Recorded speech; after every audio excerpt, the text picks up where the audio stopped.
अगर परिवार को कोई ऐतराज और संदेह हो तो वो स्थानीय डिस्ट्रिक्ट कोर्ट में या एडीजी साहब बैठते हैं तो हम उनको भी सूचना देंगे कि हमें ये संदेह है। हम तो चाहते हैं कि हम कोई धन दौलत नहीं मांग रहे हैं। हमारा बंदा नौजवान जो उभरता हुआ छोटा बड़ा व्यापार कर रहा था उनको मौत के घाट उतार दिया। हम कोई पैकेज नहीं मांग रहे हैं, हम न्याय मांग रहे हैं और हमें विश्वास है कि ये पाप का घड़ा फूटेगा और एक एक बात आम आवाम में बाहर आएगी और ऊपर वाला देख रहा है कि किस तरह से इनको मारने की नौबत क्यों आई, ये समझ से बाहर है। तो आज आप मुख्यालय पहुंचे हैं तो फिर किनसे मुलाकात हुई आपकी और क्या मांग?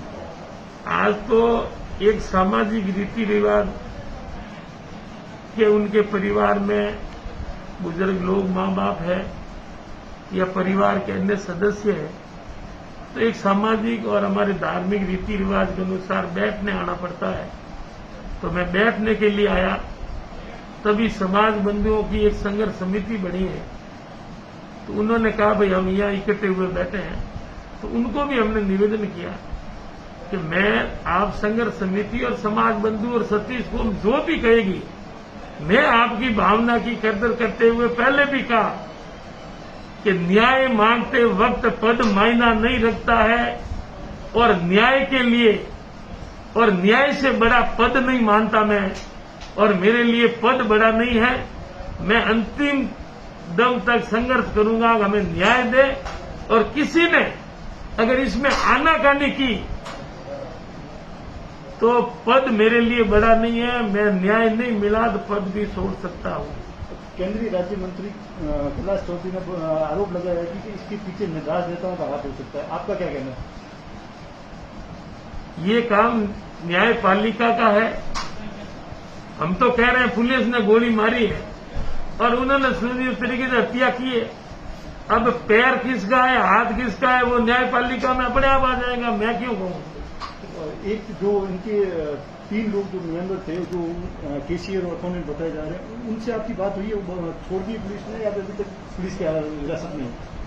मैं उनको नहीं जानता हूं लेकिन सुनने में आया कि उनको फ्री कर दिया है।